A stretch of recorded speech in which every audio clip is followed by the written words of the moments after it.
Avant de plonger dans cette histoire incroyable, pensez à vous abonner à la chaîne et à activer la cloche. Ici, chaque récit a quelque chose à dire, et vous ne voudrez pas en manquer un seul.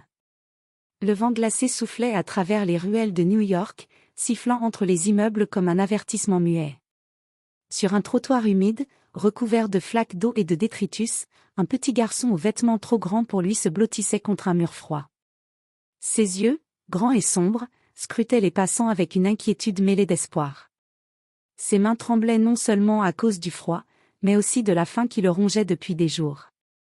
De l'autre côté de la rue, assise sur un banc, une femme élégante terminait son dîner pris sur le pouce, ses mains gantées tenant un sac de nourriture qu'elle avait commandé au restaurant le plus proche. Elle semblait perdue dans ses pensées, contemplant les lumières de la ville et le va-et-vient incessant des taxis jaunes. Le garçon fit un pas hésitant vers elle. Son cœur battait à tout rompre, mais la faim l'emportait sur la peur.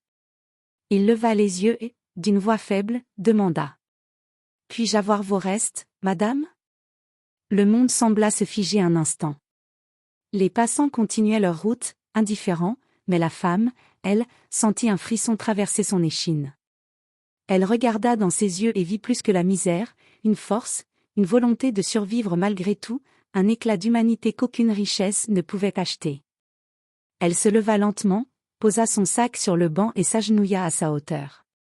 Son regard se mêla au sien, et un silence complice s'installa, comme si le temps lui-même voulait observer ce moment. Elle n'avait pas besoin de parler, tout était déjà dit. Et en cet instant précis, elle sut que sa vie venait de changer, tout comme celle de ce petit garçon. Leur destin venait de se croiser, dans cette nuit froide où la ville semblait ne prêter attention à personne, sauf à eux. Le petit garçon s'appelait Ethan Parker, 9 ans, avec des cheveux noirs en bataille et des yeux bruns d'une intensité rare. Depuis la mort de ses parents dans un accident de voiture, il vivait dans les rues de New York, dormant sous des cartons et se nourrissant des restes des restaurants et des poubelles. Chaque journée était une bataille contre le froid, la faim et l'indifférence de la ville. Ce soir-là, après avoir demandé timidement les restes de la femme élégante, il recula instinctivement, craignant un rejet ou un éclat de colère. Mais elle, au lieu de l'ignorer, lui sourit doucement. Elle s'appelait Clara Whitman, une entrepreneure de 32 ans, riche et respectée, mais seule et fatiguée d'un monde qui ne lui apportait plus de véritables émotions. « Viens, assieds-toi ici », dit-elle en désignant le banc à côté d'elle. Ethan hésita un instant, méfiant. Depuis trop longtemps, il avait appris à se méfier des adultes et de leurs promesses vides. Mais quelque chose dans le regard de Clara lui donnait un sentiment de sécurité qu'il n'avait pas ressenti depuis des années. Il s'assit, le cœur battant. Elle lui tendit un sac contenant un sandwich chaud, une pomme et une petite bouteille d'eau. Pour Ethan, ce simple geste était un trésor inestimable. Il mordit dans le sandwich avec un mélange de gratitude et de timidité, les larmes aux yeux. « Merci, madame », murmura-t-il. Clara posa une main sur son épaule, un geste tendre mais chargé de signification. « Ethan, tu peux m'appeler Clara. Et tu sais quoi ? Ce n'est pas un hasard que je t'ai rencontré ce soir. » Ces mots, simples mais étrangement puissants, firent naître dans le cœur d'Ethan une lueur d'espoir. Pour la première fois depuis longtemps, il sentit qu'il n'était pas seul. Alors que la nuit tombait complètement sur la ville, et que les lumières des lampadaires projetaient leur halo jaune sur le trottoir, une nouvelle histoire commençait pour Ethan, une histoire où l'espoir et la bienveillance pouvaient changer sa vie pour toujours. Le lendemain matin, Ethan se réveilla sous son abri improvisé, les yeux encore embués de sommeil. Il tenait précieusement le petit sac que Clara lui avait donné la veille. Pour la première fois depuis longtemps, il ne se sentait pas complètement invisible. Mais la réalité des rues de New York le rattrapait rapidement, la faim, le froid et le danger rôdaient à chaque coin de rue. Pendant ce temps, Clara Whitman était déjà dans son appartement luxueux, mais son esprit était resté auprès du petit garçon qu'elle avait rencontré la veille. Elle ne pouvait s'empêcher de penser à son regard, à la force silencieuse qu'il dégageait malgré sa misère. En elle naissait un sentiment étrange, une envie de le protéger, mais aussi de comprendre son histoire. Plus tard dans la matinée, Clara décida de retrouver Ethan. Elle savait que les enfants des rues se déplaçaient souvent, mais elle avait remarqué un endroit particulier où ils semblaient trouver un certain réconfort, un petit parc près de Central Park, à l'abri des passants pressés. Ethan, lui, tentait de survivre comme chaque jour. Il ramassait des bouteilles en plastique pour les revendre et éviter de se faire remarquer par les policiers. Mais lorsqu'il aperçut Clara arriver, élégante et souriante, il sentit un mélange de surprise et de méfiance. « Ethan, bonjour, dit-elle doucement. Je pensais à toi, et je me demandais si tu voulais venir prendre un vrai petit déjeuner avec moi. » Le garçon hésita. Une partie de lui voulait accepter, mais une autre partie, forgée par des années de solitude et de trahison, lui soufflait de fuir. « Pourquoi vous vous intéressez à moi ?» demanda-t-il enfin, sa voix tremblante. Clara s'agenouilla à sa hauteur, cherchant à établir un contact sincère. « Parce que je sais ce que ça fait d'être seule, Ethan, et je crois que personne ne devrait traverser ça sans un peu d'aide. » Ethan baissa les yeux, touché par sa sincérité. Pour la première fois, quelqu'un le voyait vraiment, sans jugement, sans peur. Après un long silence, il hocha doucement la tête. Ce geste simple, mais chargé de confiance, marquait le début d'un lien fragile mais puissant. Clara savait qu'elle venait de franchir une barrière invisible, mais Ethan, lui, ne savait pas encore à quel point cette rencontre allait bouleverser sa vie. Alors qu'ils se dirigeaient ensemble vers un petit café du quartier, la ville semblait moins froide, moins hostile. Pour Ethan, chaque pas aux côtés de Clara était un pas vers un monde qu'il avait cru inaccessible, un monde où l'espoir n'était pas un luxe, mais une possibilité réelle. Le petit café où Clara avait emmené Ethan était chaleureux et animé, loin du froid et de la dureté des rues. Les murs en briques rouges, les grandes baies vitrées et l'odeur de café fraîchement moulu créaient une atmosphère presque magique pour le garçon.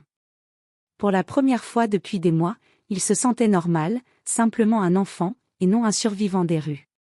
Clara s'assit en face de lui et commanda un petit déjeuner complet, pancakes, œufs, bacon et jus d'orange. Ethan la regarda avec des yeux ébahis. Pour lui, un simple repas chaud était un luxe qu'il n'avait presque jamais connu. « Mange, Ethan. Ne t'inquiète pas, personne ne va te juger ici, » dit Clara en souriant. Ethan attrapa une fourchette tremblante et commença à manger. Mais son esprit était ailleurs.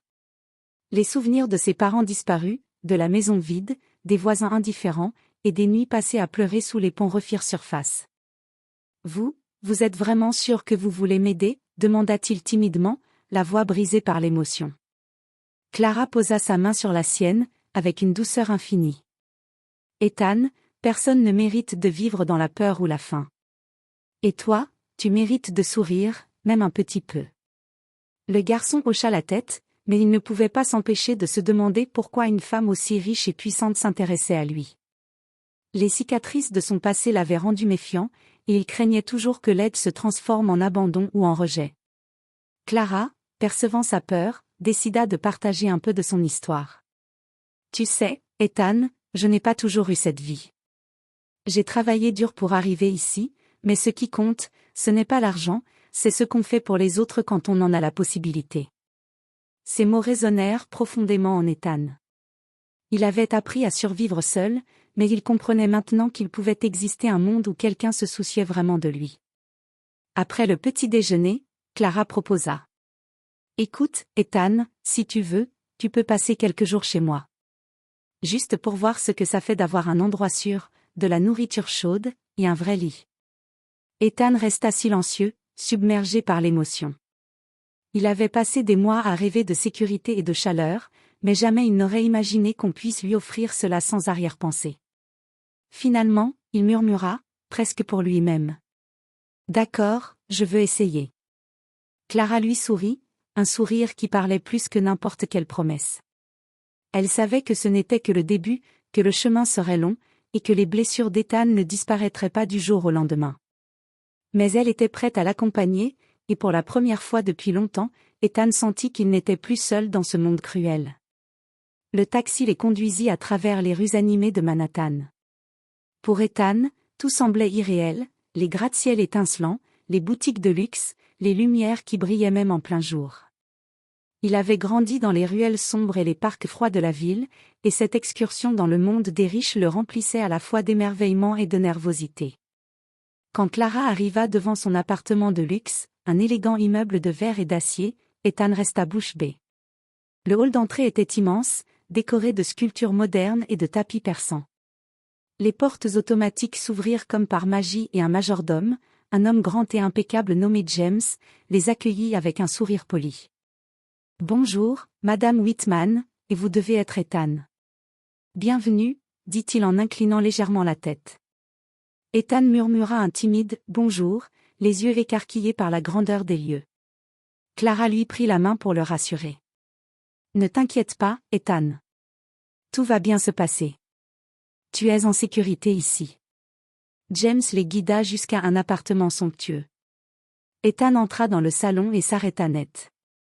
Les canapés en cuir crème, les tableaux modernes et les grandes fenêtres donnant sur la ville scintillante lui donnaient l'impression de rêver. Clara le suivait, observant chaque réaction du garçon. Elle savait que tout cela pouvait l'intimider, mais elle voulait qu'il sente qu'il avait trouvé un endroit sûr. Puis elle l'emmena voir sa chambre. C'était une pièce chaleureuse, avec un grand lit, des draps propres et un bureau où Ethan pourrait dessiner ou écrire.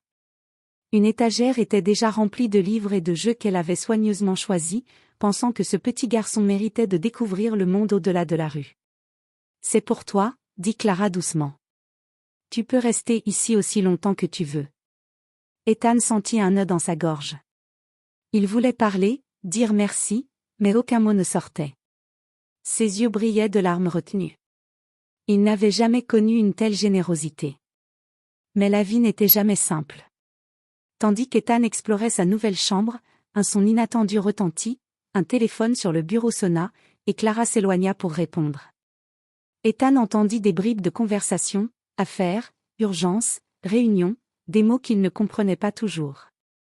Il se rendit compte que, malgré cette gentillesse et cette sécurité, la vie de Clara n'était pas toujours simple, et que ce monde, bien que merveilleux, avait ses propres défis. Cette soirée-là, alors qu'Ethan s'endormait pour la première fois dans un vrai lit, il sentit une chaleur qu'il n'avait jamais connue, un sentiment de famille, de protection, et un mince mais précieux espoir que, peut-être, sa vie allait enfin changer pour de bon. Mais au fond de son esprit, une question persistait, et si tout cela ne durait pas? Les jours suivants, Ethan commença à s'adapter à sa nouvelle vie, mais ce n'était pas sans défi.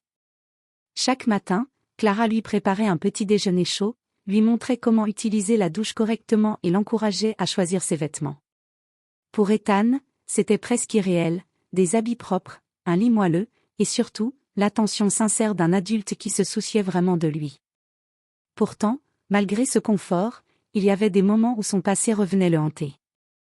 Les bruits de la rue, les sirènes de police et les cris des enfants dans les parcs lui rappelaient la dureté de sa vie précédente. Il se surprenait à sursauter au moindre bruit, comme s'il attendait toujours le danger ou l'abandon. Un après-midi, alors qu'il explorait le salon et observait les œuvres d'art accrochées au mur, il entendit Clara parler avec son assistant James. « Madame Whitman, pensez-vous qu'il est prêt pour l'école ?» demanda James. Clara hésita un instant, son regard se perdant dans le vide. « Il faudra y aller doucement, mais il doit apprendre à vivre dans le monde réel. Il a été trop longtemps à l'écart. » Ethan, qui écoutait derrière la porte, sentit une boule se former dans sa gorge. L'école, il n'y était jamais allé de manière régulière. Les moqueries, les brimades, l'exclusion, tous ces souvenirs qu'il avait enfouis refirent surface. Il voulait fuir, retourner dans la sécurité relative des rues, même si elles étaient froides et dangereuses. Mais Clara, sentant qu'Ethan était en difficulté, décida de l'emmener dans un petit parc privé, loin des regards, pour lui parler. « Ethan, je sais que tout cela est nouveau et effrayant. Mais tu n'as pas à avoir peur de moi, ni de ce monde. Je serai là, chaque pas du chemin. » Ethan la regarda, hésitant, ses yeux oscillant entre méfiance et désir de confiance. « Et si je me faisais encore rejeter ?» murmura-t-il. Clara s'agenouilla à sa hauteur, posant une main douce sur son épaule. « Personne ne te rejettera ici, Ethan. Tu n'es plus seul. Et peu à peu, tu verras, la peur peut devenir courage. » Ce fut le début d'une nouvelle étape pour Ethan. Il savait qu'il devait affronter ses peurs et apprendre à se faire confiance, tout en acceptant l'aide de Clara. Mais il ignorait encore que le monde extérieur, même à travers les grilles de sa vie sécurisée, allait bientôt lui montrer que la bienveillance pouvait aussi attirer la jalousie, les malentendus et les obstacles inattendus. Cette première semaine marqua donc une étape cruciale. Ethan découvrait non seulement le confort matériel, mais aussi le défi le plus difficile de tous, apprendre à faire confiance et à croire en lui-même. Quelques jours après son installation, Clara jugea qu'il était temps pour Ethan de découvrir l'école. Elle avait choisi une école privée du quartier, réputée pour la qualité de son enseignement, mais aussi pour la diversité des élèves. Pour Ethan, c'était un véritable choc culturel. Le matin de son premier jour, il se tenait devant l'école, les mains moites, le cœur battant à tout rompre. Il observait les enfants qui entraient avec leurs sacs flambant neufs, leurs uniformes impeccables et leurs conversations confiantes. Ethan, avec ses vêtements simples et son regard encore méfiant, se sentit immédiatement différent. Dès les premières minutes en classe, il réalisa que s'adapter serait bien plus difficile qu'il ne l'avait imaginé. Certains enfants le dévisageaient, murmurant des commentaires sur son apparence et ses manières simples. D'autres semblaient l'ignorer complètement. Ethan sentit une vague de solitude l'envahir. Pendant la pause, un groupe d'élèves plus âgés s'approcha, curieux mais moqueur. « Eh, t'es nouveau, non? T'as pas l'air comme nous. » dit l'un d'eux, un garçon nommé Connor. Ethan baissa les yeux, ne sachant que répondre. Il se souvenait trop bien des moqueries qu'il avait subies dans les rues. Mais avant que la situation ne dégénère, une voix calme retentit derrière lui. « Laissez-le tranquille. » Clara était là, ayant demandé à James de l'accompagner discrètement. Elle s'avança vers le groupe, son regard ferme et déterminé. « Ethan est mon invité ici, et il mérite le respect comme n'importe quel autre élève. Compris ? » Le groupe, surpris par son assurance et sa présence, recula un peu. Ethan sentit un mélange de honte et de gratitude. Pour la première fois, il réalisait qu'il pouvait compter sur quelqu'un pour le protéger, mais il comprenait aussi que la vie dans ce nouveau monde ne serait pas facile. À la fin de la journée, de retour à l'appartement, Ethan se laissa tomber sur son lit, épuisé mais pensif. « C'est difficile, » murmura-t-il. Clara s'assit à côté de lui, prenant sa main dans la sienne. « Je sais, Ethan. Le monde peut sembler cruel parfois. Mais tu as déjà survécu à tant de choses, et je crois en toi. Chaque jour, tu deviendras plus fort. » Ethan, malgré la fatigue et la peur, sentit une étincelle d'espoir renaître en lui. Il comprit que l'école n'était qu'une première étape, et que les défis à venir seraient nombreux. Mais pour la première fois, il savait qu'il n'aurait pas à les affronter seul. Le soir venu, alors qu'il observait les lumières de la ville depuis la fenêtre de sa chambre, Ethan se promit intérieurement de ne plus jamais laisser la peur ou la méfiance gouverner sa vie.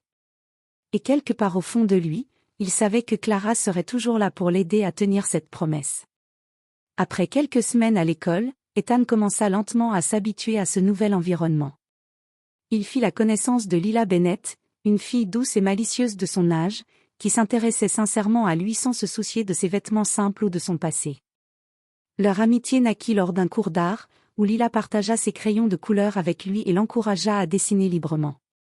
Pour Ethan, c'était une expérience nouvelle, quelqu'un qu'il appréciait pour ce qu'il était, et non pour ce qu'il possédait ou pour son apparence. Il commençait à sentir que l'école pouvait être un endroit où il pouvait se sentir normal. Cependant, tout ne pouvait pas être parfait. Un garçon de sa classe, Connor, continuait de le provoquer en silence, partageant des moqueries avec ses amis derrière le dos d'Ethan.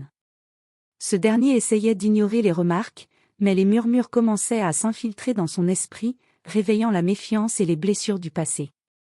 Un jour, après l'école, Ethan et Lila s'installèrent sur un banc du parc près de l'école pour parler de leurs rêves et de leur famille.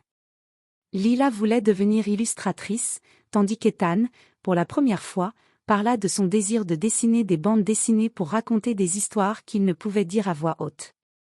Mais leur moment paisible fut interrompu lorsque Connor et ses amis apparurent, leur lançant des regards moqueurs. « Alors, le petit nouveau veut être un artiste, » ricana Connor. « Peut-être qu'il devrait plutôt vendre des bouteilles comme avant. » Ethan sentit la colère et la honte se mêler. Il était tenté de répondre, mais Lila posa sa main sur la sienne pour le calmer. « Ignore-les, » chuchota TL. Pourtant, l'incident avait semé un doute en lui. Il commençait à se demander si la confiance qu'il plaçait dans ce nouvel environnement était vraiment méritée. Plus tard ce soir-là, Clara remarqua un changement dans le comportement d'Ethan, il semblait silencieux, pensif et parfois mélancolique. « Ethan, qu'est-ce qui ne va pas ?» demanda-t-elle doucement. Il baissa les yeux, incapable de trouver les mots au début. Puis, enfin, il murmura. « Je ne sais pas si je peux vraiment faire confiance aux gens. Même ici, je sens qu'ils se moquent de moi quand je ne regarde pas. » Clara le prit dans ses bras, le réconfortant. « Tu sais, Ethan, c'est normal d'avoir peur. Mais il y a des gens qui veulent vraiment ton bien.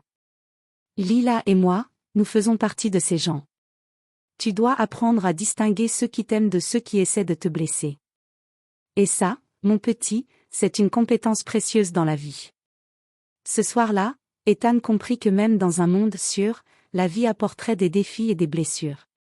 Mais il réalisa aussi qu'avec des amis loyaux et un soutien constant, il pouvait commencer à reconstruire sa confiance et à se sentir enfin accepté. Quelques semaines plus tard, Ethan commençait à se sentir plus à l'aise à l'école et dans sa vie avec Clara. Il avait trouvé un rythme, avait commencé à faire ses devoirs sans peur et partageait de plus en plus de moments joyeux avec Lila. Mais la vie, comme toujours, avait ses imprévus. Un après-midi, alors qu'Ethan rentrait de l'école, il aperçut un groupe d'enfants plus âgés de son quartier d'origine près du parc où il avait grandi. Leur présence lui rappela immédiatement ses anciennes peurs et ses nuits solitaires. Il s'éloigna rapidement, mais un des garçons, Tyrone, le reconnut et cria son nom. « Et Ethan, tu pensais pouvoir t'échapper de nous ?» Le cœur d'Ethan s'emballa. Il voulait courir, mais il savait que ses enfants pouvaient être violents. Juste au moment où la situation semblait échapper à son contrôle, Clara, qui l'accompagnait discrètement après l'école, intervint. « Laissez-le tranquille, tout de suite, » dit-elle avec autorité. Le groupe s'arrêta, surpris par son assurance. Clara s'avança, son regard perçant fixant Tyrone et ses amis. « Vous ne savez rien de ce garçon, et vous n'avez aucun droit de lui faire peur. Maintenant, partez. » Les garçons hésitèrent un moment, puis s'éloignèrent, intimidés par la détermination de Clara et par sa stature imposante. Ethan, tremblant encore de peur et de colère, se colla à Clara. « Merci, merci beaucoup, » murmura-t-il, la voix encore secouée. Clara le prit dans ses bras, le serrant doucement. « Tu n'as pas à les affronter seul, Ethan. Jamais. Et tu ne le feras plus. » Cette confrontation fut un tournant pour le garçon. Il comprit qu'il n'était plus seul face à la violence et à la peur. Clara n'était pas seulement une protectrice, mais aussi une présence rassurante qui lui montrait que même dans les moments les plus sombres, il y avait quelqu'un pour le soutenir. Le soir venu, alors qu'ils étaient rentrés à l'appartement, Ethan se coucha dans son lit, pensant à la journée tumultueuse. Il comprit qu'il devait apprendre à être courageux, mais qu'il n'était pas faible de demander de l'aide.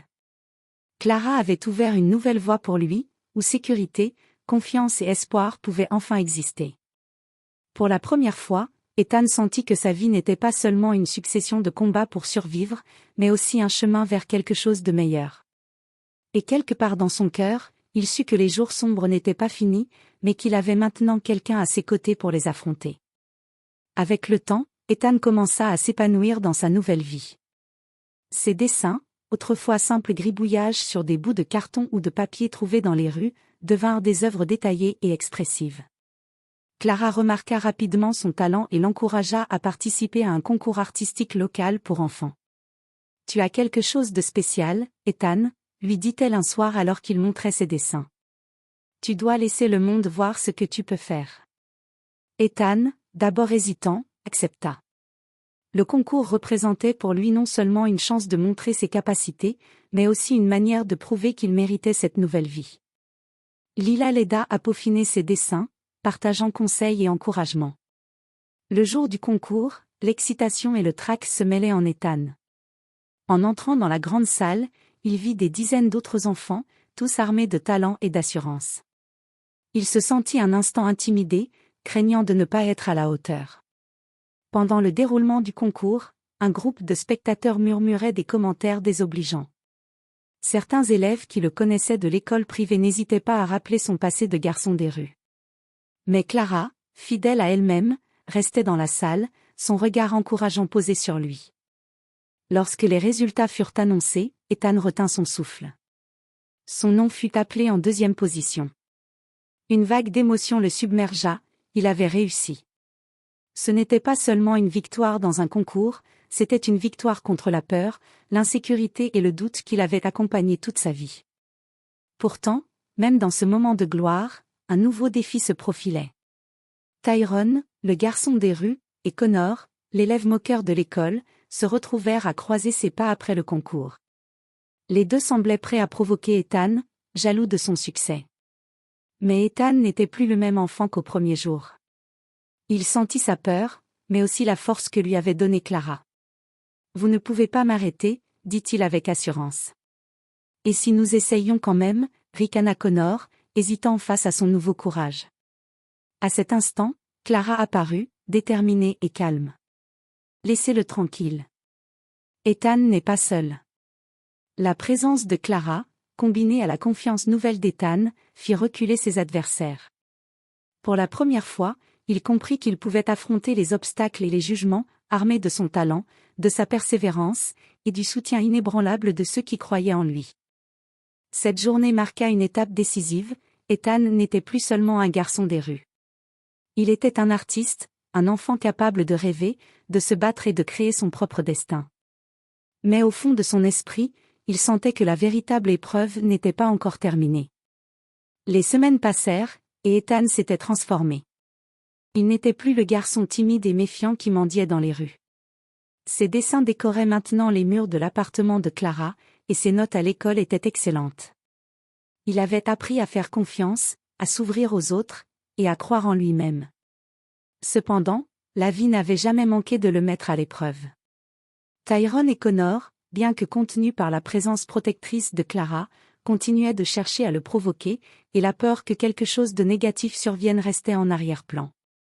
Mais Ethan avait changé, il avait découvert le courage, la résilience et la force de l'amour et de la confiance. Un soir, Clara décida de lui organiser une surprise. Elle l'emmena dans un petit studio d'art qu'elle avait loué pour lui. Des toiles, des pinceaux et des crayons attendaient, ainsi qu'un chevalet avec une toile vierge. « Ethan, c'est ton espace. Ici, tu peux créer ce que tu veux, comme tu veux. Tu as travaillé dur et tu mérites cet endroit. » Les yeux d'Ethan s'illuminèrent. Pour la première fois, il sentit que ses rêves avaient une place réelle dans le monde. Il se mit à peindre avec passion, laissant couler toutes ses émotions, la peur, la tristesse, la colère, mais aussi la gratitude et la joie. Chaque coup de pinceau était une victoire sur son passé, une affirmation de sa nouvelle vie. Lila vint le rejoindre, admirant son travail. « Ethan, c'est incroyable. Tu as un vrai talent. » Ethan sourit, mais ses pensées se tournèrent vers Clara. Il comprit qu'elle avait été la clé de cette transformation. Non seulement elle lui avait offert un toit, de la nourriture et une éducation, mais elle lui avait surtout montré que la bonté et la confiance pouvaient exister dans ce monde. « Merci, Clara, pour tout, » dit-il doucement. Clara posa sa main sur son épaule, émue. « Tu n'as pas seulement reçu, Ethan. Tu as appris à te battre pour toi-même, à rêver, à croire, et ça, personne ne pourra jamais te l'enlever. » Ce soir-là, en regardant les lumières de la ville à travers la grande fenêtre du studio, Ethan sentit un calme qu'il n'avait jamais connu. Il savait que les défis continueraient de se présenter, mais pour la première fois, il sentait qu'il avait la force, le courage et le soutien pour les affronter. Le garçon qui avait un jour demandé « Puis-je avoir vos restes, madame ?» avait désormais trouvé bien plus qu'un simple repas. Il avait trouvé une famille, un foyer et un futur rempli d'espoir. Et dans ses yeux brillait désormais une certitude, peu importe d'où l'on vient, peu importe les blessures du passé, avec la bonté et la détermination, tout peut changer.